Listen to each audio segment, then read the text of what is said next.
Hi friends, and welcome to the online Consent Culture in Contact Improvisation Symposium. We have gathered some of the top innovators and thinkers around this important topic to share their ideas, push the conversation forward, and inspire inclusive consent-focused CI practices. Each presenter has made a video to precede the live symposium to share the essence of their ideas so you can become familiar with their thinking. We will go deeper during the live event, sharing ideas, having discussions, and experiential exercises. This video is by Richard Kim, and their presentation is entitled Write It Down, a retrospective and call to action. Hi all, my name is Richard Kim, and this is my video presentation for the Earth Dance Consent and Contact Improvisation Symposium, April 2020, titled Write It Down. This is just going to be a slideshow. It's going to go a bit fast, I'm afraid. So if it's going a bit too fast for you, you may want to pause the recording from time to time to read slides. Overview. So a little bit about me. It's a little bit of an old photo, but I look mostly the same. I've been dancing contact improvisation since 2002 and teaching since 2007 or so. I've been a jam facilitator in Los Angeles and New York City, where I dance and live now. And since about, I want to say 2010, I've been running contactimprov.blog.com, where I blog about contact improvisation, and I also publish the works of Sarah Gottlieb, who does a lot of writing on consent and contact improvisation and ethical sexuality. I want to identify my privileges, which include being Asian American, straight, male, cisgendered, able-bodied, and more. I also have considerable class and education privilege. So what this talk is about, I want to give a partial history of contact improvisation and consent and sexuality through writing, that is through written works. I want to introduce you to recent writing and theory, and I want to share some tips for writing about contact improvisation and consent. And I want to connect you with lots and lots of resources that you can use to learn about what's out there. So I want people to have a shared background in the history and the literature out there. And so the talk's a bit straightforward, but hopefully we'll cover a lot of ground and will be useful.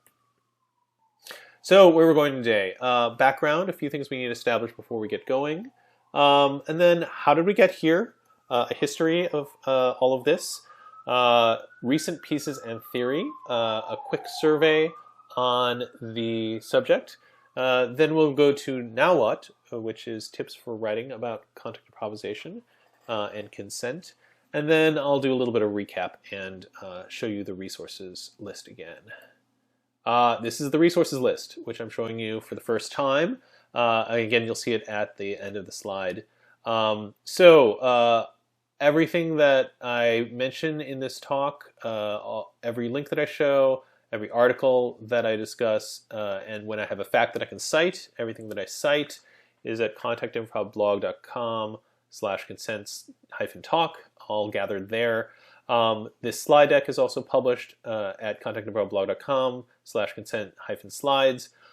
There's a compendium of guidelines and resources that I mentioned several times throughout the talk.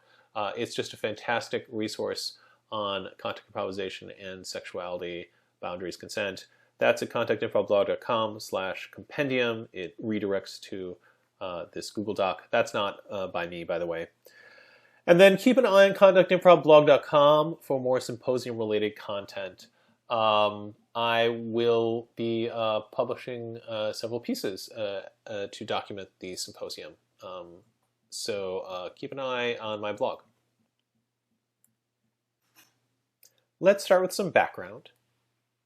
I wanted to talk about the current state of things as I see it, both in the world overall as well as in contact improvisation. So in the world overall, sexual violence, sexual harassment, sexual misconduct, and boundary crossing are part of daily life. We still live in a rape culture, which is, roughly speaking, a culture that normalizes sexual violence against women and queers. Race, disability, and marginalization also play a role in terms of whether people see you as suffering sexual violence or whether or not you're targeted. Me Too has encouraged many people to come forward, but we still have a long way to go. In terms of contact improvisation, women and queers, as well as other marginalized folks, are subject to unwelcome attention, touch, harassment, and sometimes sexual violence. Many people don't recognize that there's an issue, that there is a problem, that is. I think it's recognized in parts of North America, maybe much of North America, but from what I understand, not so much in Europe.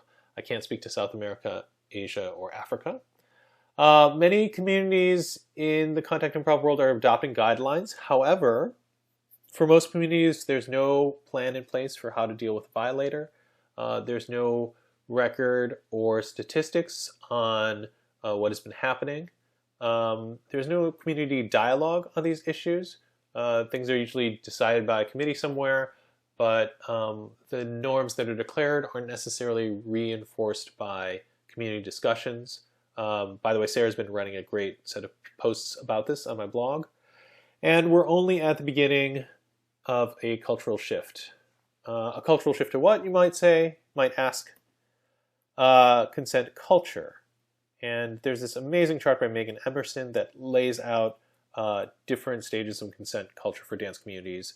I don't know her, but she's from the Portland country dance community and posted this chart in 2018. Most contact improvisation communities, I would say, are between ignoring and reacting, which is to say that they don't think there are problems, or they deal with problems when they come up, as opposed to dealing with them proactively. Here's the good news. We are aware of the problem, at least in North America. People are writing and thinking about this and doing so together. The internet allows faster and more access to information and each other's writings and ideas, and having conversations with each other than ever before.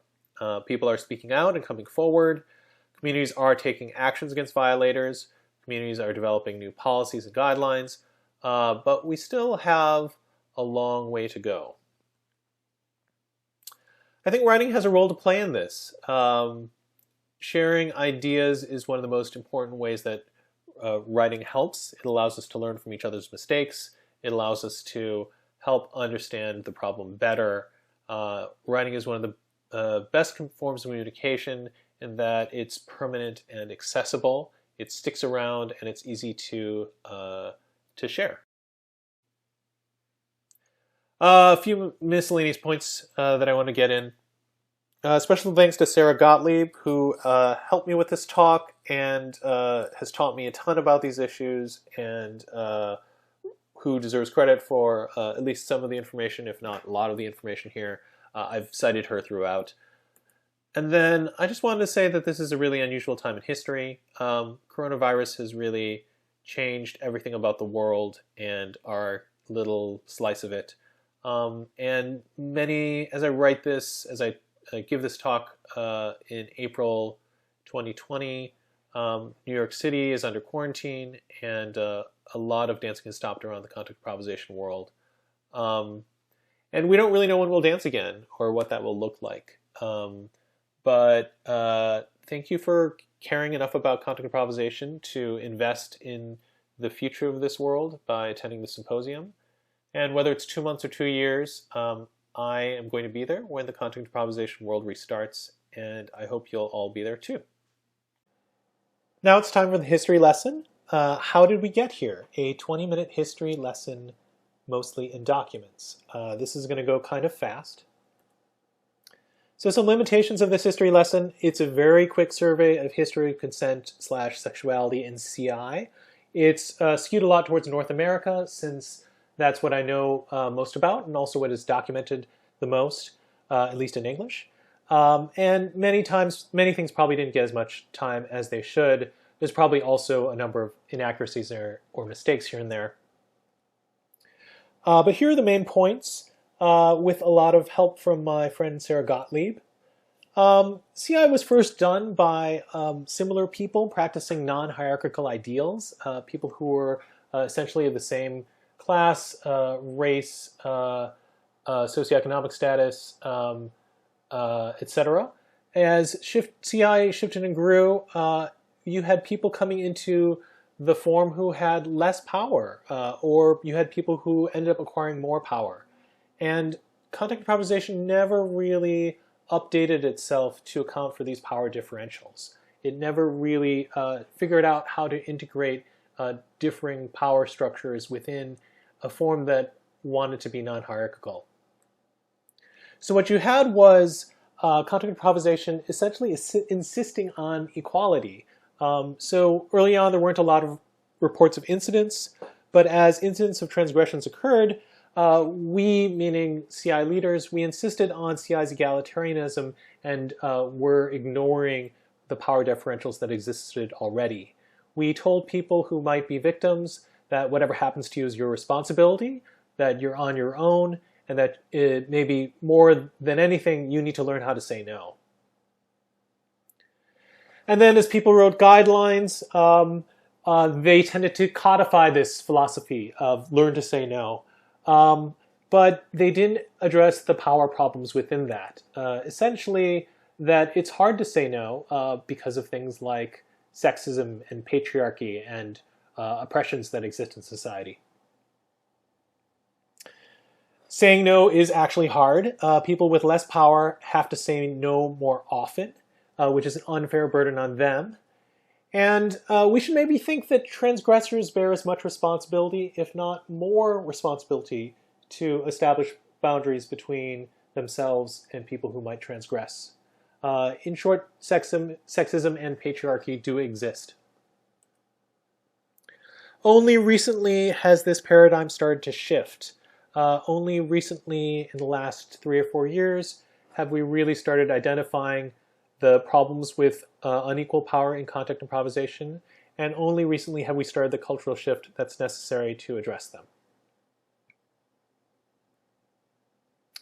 So I break out basically 4 periods for this history. The first is 1972 to 1983, which I call beginnings, 1983 to 2000, which I call warning signs, 2000 to 2017, which I call say no, and 2017 to the present, which I call me too. And here's a visual representation of this. You can pause on this if you want to take some time to look at it. Beginnings, 1972 to 1983. Here's that graphic again. Contact improvisation starts in January 1972 with Magnesium in Oberlin, Ohio. Steve Paxton gathers a bunch of male students and they perform this piece. Nancy Stark-Smith is in the audience. In June 1972, Steve has gathered a bunch of young students who have background in athletics or dance or gymnastics, and they've trained for a while, and they present contact improvisations in New York City. In the mid-70s, jams start popping up around the US, in Canada, in the UK. And then in 1983 is Contact at 10th and 2nd, the 11th anniversary gathering of contact improvisation. There aren't really incidents reported during this time, and you might wonder why. Possibly it's because not many occurred, because this is still a relatively small and connected community, but it's more likely that they weren't being reported and weren't being written down. In the beginning, contact improvisation had strong values of egalitarianism. There are ideas of non-hierarchicalness, particularly in terms of gender roles. As everyone knows, there aren't really gender roles in contact, certainly not codified ones. But in the beginning, everyone who's doing contact improvisation was of similar age, race, education, and physical ability. And as I mentioned before, in some ways, contact improvisation has never really adapted from this early conception to what is now a very diverse or relatively diverse jam culture. And what we'll see in the future is how these non-hierarchical ideals continue to play out when faced with actual power differentials. Warning signs, 1983 to 2000. Here's our graphic again.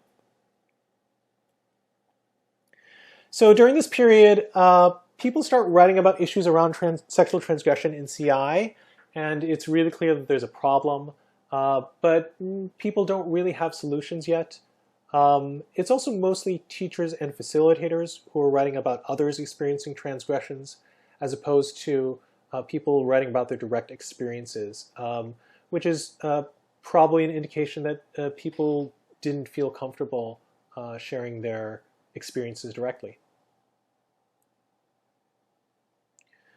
So the first experience that we know about, or the first incidents that we know about in contact improvisation, come from the mid-1980s, and a guy named Roland that Martin Keough writes about in his relatively famous essay, 101 Ways to Say No to Contact Improvisation, published in 2003. So note that this is a story from the 1980s, but it's actually being told in 2003. So although it's the earliest sort of documented incident, it's not actually discussed or made known until 20 years later. So Roland is a guy in Berkeley, California. He's creeping out women at jams. It's a little unclear what he's doing, but it's probably something along the lines of not understanding social cues, maybe moving in ways that feel sort of unpleasant or boundary crossing. What he's doing seems to fall short of sexual assault, but clearly Roland is making women feel uncomfortable. I'll talk about this more later when we get to 2003. The first actual reported incident is 1994, where Karen Nelson reports in Contact Quarterly about a man violating 3 different women at 2 events. Karen Nelson calls for a dialogue on inappropriate sexual behavior. Note so that this is really the first time this comes up, and it's 22 years into the form, the first time that anyone has written about this in print, which is kind of crazy to think about. So perhaps in response to this, Contact Quarterly has a double issue in 1996 focusing on sexuality and identity.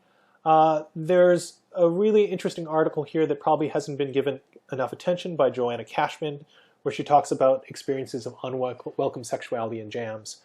She describes a friend experiencing molestation-flavored energy from men who she dances with.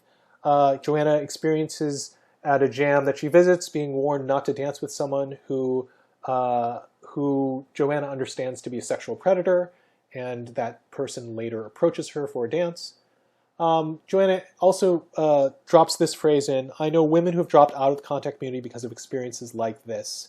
So already in 1996, we're hearing about women who've left CI because of bad experiences with sexuality in their dances. As hopefully we all know, this is not a problem that has been solved and will come up again and again over the years. In 1996, also in this double issue, Keith Hennessy reports that in the Bay Area, many women, lesbians, and gay men do not feel safe at open contact jams due to inappropriate behavior by straight men. And then finally in this period, in 1997 in New York City, there are multiple incidents in which several dancers consistently made other people feel uncomfortable through touch perceived as inappropriate, forced, and sexual. This is in a article that's written to Contact Quarterly in the CI newsletter. New York City talks about its whole process for engaging with this. It's a pretty serious attempt to engage with the issue. They have talks, they have lots of discussions, and then they drop this flyer, which is their attempt to address the issue. And this flyer, you'll note, mostly puts the burden on people to take care of themselves. You have the ultimate responsibility for your own well-being and enjoyment. This is what's a version of what's generally called the first rule of contact improvisation, which really puts the emphasis on one's responsibility for one's safety on oneself. This flyer and the first rule in general doesn't really recognize how difficult it can be to say no or to operate in a situation where you have less power. Now, this is just a quick timeline to kind of put all these incidents in context of other major events. As you see, a lot of seeds here being planted for important important festivals and events that would continue over the next 20 years. So in this period of warning signs, 1984 to 2000, you see that sexuality is coming up in a way that it hasn't in the first period. People are starting to write about these things, and it's apparent that creepy guys are a problem.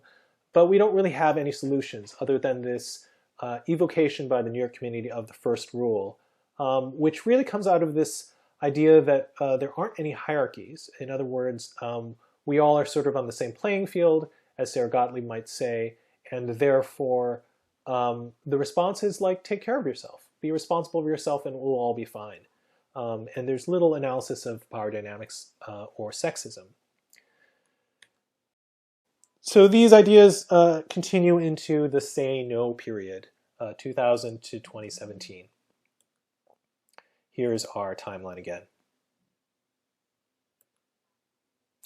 So during this period, incidents continue, and communities mostly respond by creating more guidelines that continue to embrace the first rule. What you'll see in a lot of these guidelines is learn to say no. Power differentials by the end of this period only are starting to be questioned, especially by Kathleen Rea in her influential guidelines. So there are four major events I want to highlight on during this period. In 2003, Martin Keough publishes 101 Ways to Say No to Contact Improvisation. In 2009, the Boulder Lab publishes its set of guidelines. In 2009, 2010, New Year's Jam, there's an incident at Earth Dance, which, from what I understand, sends sort of ripples throughout the contact improvisation world. And around 2014, Kathleen Rea revises her guidelines to the Toronto Wednesday Jam, which sends its own set of ripples around the contact world. So in 2003, Martin Keough publishes 101 Ways to Say No to Contact Improvisation in Contact Quarterly. As I mentioned earlier, it includes a story about Roland, who's creeping women out at the Berkeley Contact Jams. Roland is apparently eventually talked to by different people and becomes a happy member of the Berkeley community who's not bothering anyone, I think. The essay promotes this first rule philosophy. Let me just quote from Martin here. Contact improvisation has a basic principle that each person takes responsibility for themselves. Martin also includes in the book exercises on how people can say no and discusses how setting boundaries gives more freedom to everyone. This is probably the most popular essay on contact improvisation, and I would just want to explore a little bit why. One reason, of course, is that Martin was a very popular contact improvisation teacher who was going around the world a lot. He made this essay available for free on the internet on his website, and he also published it in his book. So at this time, Contact Quarterly wasn't really digitally accessible, and there probably wouldn't be a similar kind of essay on sexuality published for another 10 years on the internet. Martin's essay is also really well written, I have to say. It's clear, it's compassionate, it has good storytelling, it's very poetic and rich in metaphor, and it's inherently hopeful. It's all about this idea that if we, or as I see it, it's about this idea that if we all can communicate, we can kind of get along and work out our differences. And it embraces the idea that sexuality has a role in contact improvisation. Martin talks about how sexuality kind of flows through his being, and he brings his full self into jams, not leaving it at the door. But 101 Ways has some problems. It does look a bit dated these days. Primarily, it supports the fallacy that it's up to the people who experience transgressions to give us more freedoms. In other words, if I say no, then everyone else gets to be more free. But it's not about someone who asks me if I'm okay with something who helps me become more free. And in that, it doesn't really take on power dynamics in any kind of meaningful way, I would say. It also doesn't understand or recognize how difficult it can be for people with less power to say no. Martin basically wants to teach everyone to say no better, which is a great philosophy, but it's only half of the job. And he says that the world will be fine, essentially, as I read his book. He basically says that the world will be fine if we talk to each other a little bit more, which is a compelling narrative, but it's been proven untrue by how these things actually work in jams. There's an essay by Michel Beaulieu recently written called Starting by Believing in Maria, which dissects this piece in some detail. The second major event I want to talk about is the Boulder Lab Guidelines, which get published in 2009. So apparently in Boulder, they call their main jam a lab. And there's an incident where someone sees a man touch a woman's breast in their weekly jam. This leads to a lot of discussions, even an outside facilitator being brought in. And in response, the Boulder team develops this set of early influential guidelines, and both Chicago and Boston would adopt guidelines based on these. Note that Kathleen Rea actually had developed a set of guidelines for her Wednesday night jam prior to this. If you read over the Boulder Lab guidelines, they're actually pretty good by today's standards. There's a lot about clearly separating sexuality and contact improvisation, which a lot of communities were kind of hesitant to do. But one thing it does is it enshrines this first rule way of thinking. And it says, if you don't know what your boundary is, or if you have trouble saying no in your dances, you have the responsibility to learn how to do this, which is pretty harsh language, I find. And this language will be imitated by others as they create guidelines. The third incident I want to talk about is the 2009-2010 Earth Dance New Year's Jam. This is something that I don't have a lot of knowledge about, but it just comes up over and over again, and so I thought it was worth mentioning. So what happened at a New Year's Jam almost 10 years ago was that, more than 10 years ago, is that the teenage daughter of a community member was sexually approached by an older man, as far as I understand, by an adult. When she was a child. So then after this, Earth Dance develops a set of new guidelines and a peer support network. And what I get the sense from is that this event actually brought a lot of renewed worldwide attention to these issues. Maybe the first since Martin published his essay or something.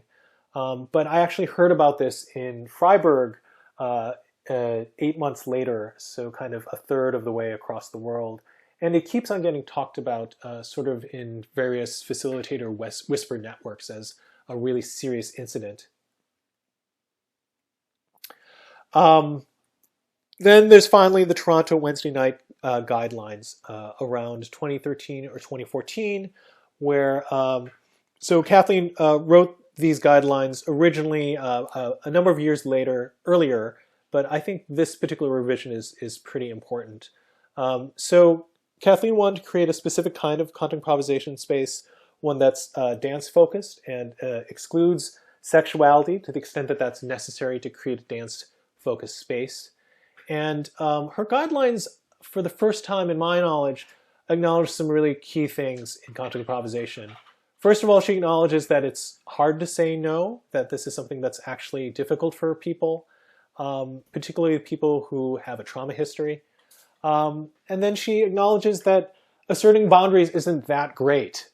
Essentially that when you are called upon to repeatedly assert boundaries, that's actually a distraction from dancing. And I think implicit in that is that not everyone has to assert their boundaries all the time, that burden disproportionately falls on certain people. This has been an incredibly influential set of guidelines. Now it's the template for many new guidelines that are being written, although at the time, Kathleen was ahead of her time and has received a lot of flack and a lot of harassment for these guidelines. She has a great blog post about creating these guidelines called That Lady. That's on her blog. Highly recommend checking it out. Just a few other events I just want to mention quickly. A few things here for context. But in 2007, Andreas Heckler writes about incidents at the 2006 Freiburg Confect Festival. And then 2014, a woman named SK reports in CQ about unwanted sexual advances by a festival organizer. So there continue to be problematic things happening. And that's maybe my first bullet point on the story of this period from 2000 to 2017, that there continue to be serious events, maybe even more serious events. And then in my experience, 101 Ways by Martin Keough becomes the authoritative writing on this subject. It's what everyone references. In addition, the first rule continues to be the dominant safety rule. Everyone keeps on saying, learn to say no, and learn to say it more often and better. And guidelines in existence tend to enshrine this rule, which tends to tell people that no one is looking out for them. But at the same time, you start to see seeds of shifts in thinking, among them with Kathleen, which leads us into the Me Too movement, starting in 2017 and going to the present. Here's our timeline again. So the Me Too movement actually starts in content improvisation in early 2017 with the publication of the Montreal zine, which is called Respecting Boundaries and Coexisting Genders. In early 2017, about 16 women's stories from the Montreal community are collected into this zine that they publish. And the zine centers voices of women who have felt unsafe in content improvisation. This is just a remarkable document. It really dramatically and clearly establishes the problems that have been going on in content improvisation in terms of women not feeling safe. You can read it at contactimprovblog.com/zine. That redirects to where the zine is hosted. And there's some great recommendations at the end for jams, which are, as you'll see, a departure from the traditional Boulder guideline, learn to say no. Then the Me Too movement kicks off around the world in October 2017. So in early October, the New York Times publishes an article where a number of women come forward to accuse Harvey Weinstein of sexual violence, rape, sexual harassment, all kinds of inappropriate behavior. As a result, there's a flood of victims stepping forward across the world, which results in the ousting and re-examining of prominent men in society for their sexual misconduct. Harvey Weinstein, of course, is the primary one, but also Bill Cosby, Matt Lauer, Kevin Spacey, and others. In the content improvisation world, a bunch of events occur as a result. And these are some of the ones that I'll be discussing in the rest of this section. So first, there's an explosion of writing around these subjects. Over the last 4 years or so, there have been at least 13 articles published on consent in content improvisation. About 6 articles by Sarah Gottlieb on my blog, contactimprovblog.com, probably more than 6 actually.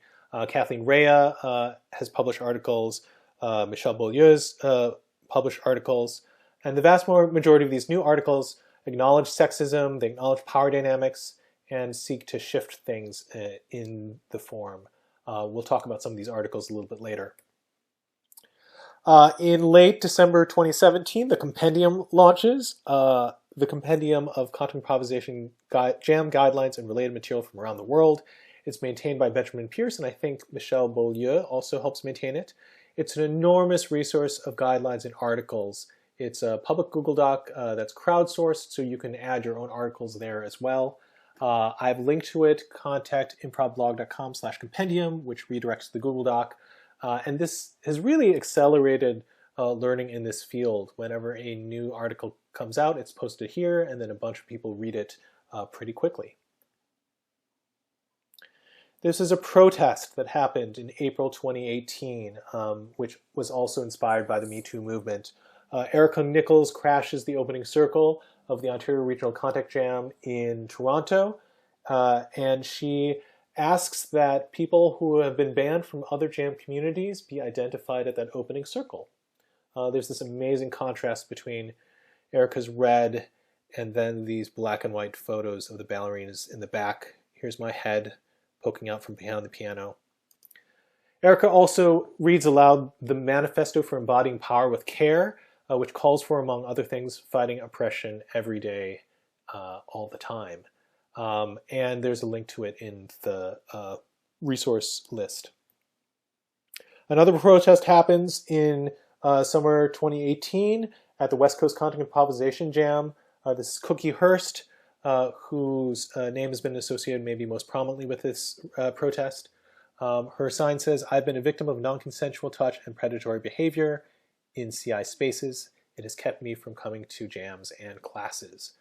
So here's an example of a woman who has felt kept out of CI, who's demanding that content improvisation create a safe space for her to return to. Another notable incident is November 2018, the Carl Frost accountability process. Out of the Wiki Jam, the sort of story develops that Carl Frost has coerced, or did coerce a woman into having some sexual activity about 14 years ago. And so a number of people from the Bay Area community meet with Carl to discuss it. Carl commits to coming up with some personal guidelines for himself, for his behavior going forward. And then that process more or less falls apart a year later as a result of an intense discussion about Carl's progress on a Facebook group. Nevertheless, I've linked to the documents from that time on the resource guide. I just thought it was interesting to know about. The last year or so has been a little bit quieter, but there have been a ton more articles that have come out, and there's been continued revising of guidelines and structures in a number of North American cities. And now we're in 2020, where in the early part of the year, coronavirus has put content improvisation on hold across much of the world. And now in April, we are having the Consent and Content Improvisation Symposium. That slide is wrong. It should say Earth Dance Consent Culture in Content Improvisation. Sorry about that. So as I said, a number of communities are revising their guidelines, about 6 in all, as far as I know. Toronto and New York have also worked on deeper structures for their jams, and they're responding to incidents. Almost all of these newer guidelines look to Kathleen Rhea's guidelines as a model, and as such, they tend to acknowledge power dynamics and put less emphasis on saying no. Some of them even put more emphasis on transgressors being aware of their behavior and checking in with people. So this last 4 years, 3 years or so, have been really incredible. There's been much more writing, a lot of which addresses power dynamics and content improvisation. There have been protests where women who have left CI demand that there be a safe space for them to return to. There's been reforms to processes and guidelines that soften the first rule and acknowledge the difficulties of power, including that it's hard to say no. And there's been progress overall, even though it's been slow. So that concludes our history section. So now I'd like to talk about some of the recent pieces that have been published and give you a little bit of introduction into some of the theory that is now out there in the content improvisation world. And it's just a quick survey of a few pieces that will give you an introduction. So what recent pieces have done that previous pieces haven't done is that they've provided a lot of important theory that has changed the way that we think about content improvisation. For instance, power dynamics exist. We don't all operate on the same plane. It's a lot harder to say no if you have less power. Saying no is hard just to begin with, but if you have less power, it's even harder. Newcomers are vulnerable and don't have the same power or skills as experienced dancers. Essentially, people who are new to a jam are actually those who are least likely to be able to say no. Big innovation, maybe violators can take responsibility for not violating and can check in with folks in order to make sure that people are okay. And there's a lot more ideas that have been presented as well, but these are some of the big ones. 3 pieces that you should start with: Kathleen Rea's Newcomer Experience in Contact Improvisation, Sarah Gottlieb's Myths to Break Down, and Michelle Beaulieu's How the First Rule Brought Me to Contact Improvisation. And I'll talk about each of these quickly. Kathleen Rea's Newcomer's Experience, great piece. I just reread it. It outlines in a lot of detail what a newcomer to contact improvisation might be experiencing and how they're particularly vulnerable. And Kathleen has a long list of all the reasons why a newcomer might not be as equipped as a regular jam attendee to be able to enforce their boundaries, and how they might be sensitive, how they might be affected. When I first read this, there were really some revelations for me. She discusses enthusiastic consent, which is, I think, probably the first time enthusiastic consent is ever discussed in the contact improvisation world in print. And she discusses how hard it is to say no. There's this aside that I wanted to read because it's striking. She writes, I was shocked after I wrote my Me Too post on Facebook, which told the story of some boundary challenges I faced in the contact improvisation world. Out of some 150 responses to the post, almost 30 of them were people who told me that they came to a jam once and were so traumatized physically or emotionally that they never came back. Kathleen has a great handout for newcomers, and she has the guidelines to her Wednesday night jam, which are her proposed solutions to this problem, which I think she indicates are not the perfect solution, but it's what she's trying, and she looks forward to other people's solutions as well. Sarah Gottlieb, Myths to Break Down. This is the first of her publications on contact improvisation. These are various things that Sarah has heard people say that she thinks are actually myths and that stand in the way of our understanding what's actually going on around these issues and contact improvisation. So she's got 6.5 myths in all. I say 0.5 because there's one that's sort of like not labeled as a myth, but it's sort of on the theme. Some of the myths: saying no is easy. It's not easy. I can handle it myself. Maybe not everyone wants to just handle things themselves. Written guidelines keep people safe. Maybe we need to actually do more than just write guidelines.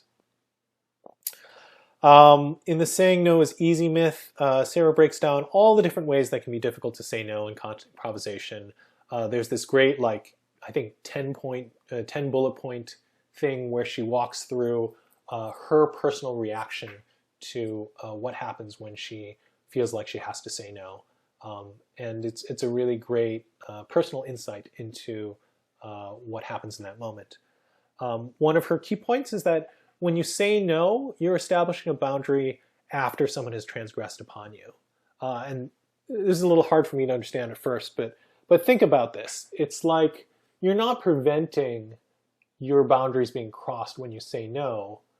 You have already been crossed, and you're saying, don't go any further. I mean, I suppose they're like anticipatory no's, but those very rarely happen. It's usually like, oh, that already feels bad. You better stop it.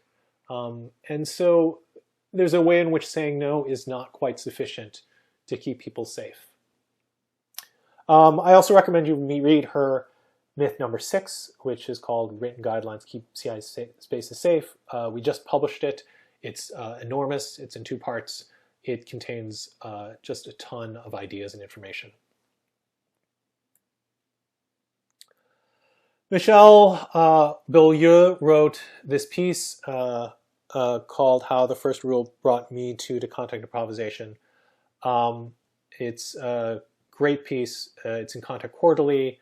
I'll put the citation up there, but I believe it's winter-spring 2019. And she just brings together a lot of thought around the first rule of contact improvisation, which again is usually summarized as take care of yourself. By the way, if you need more background on the first rule, I'm happy to discuss that. And then there's resources you can read more about it. She points out that the first rule puts the onus on those with the least power instead of those with the most power, and that it's about risk reduction instead of prevention. She says, let me just read this quote, "The first rule is an armored individualistic response to being in a group. It is good advice for guerrilla warfare, but hopefully not for an art form highly dependent on human touch and relationships." In other words, the first rule is about every man for themselves as opposed to being part of community. She also talks about how it leads to victim blaming. In other words, if this happened to you, it's your fault for not saying no, as opposed to like it's someone's fault for crossing your boundaries.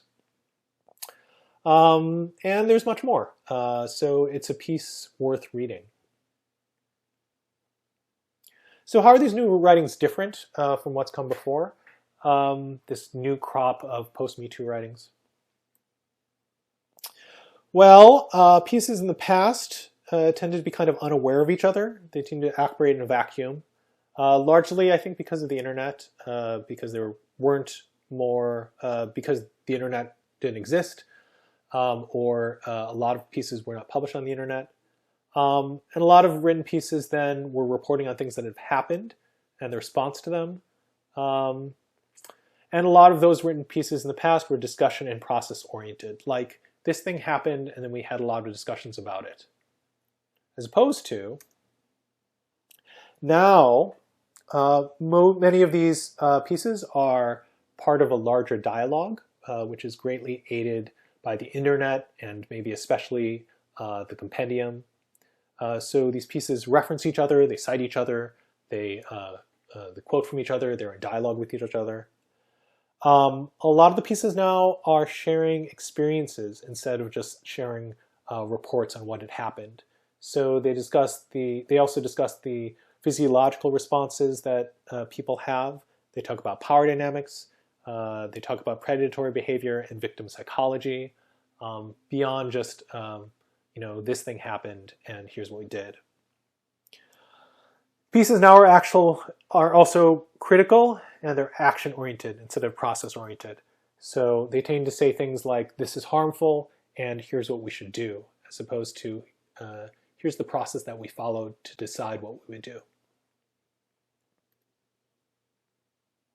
In the past, pieces assumed that everyone was the same and had the same power.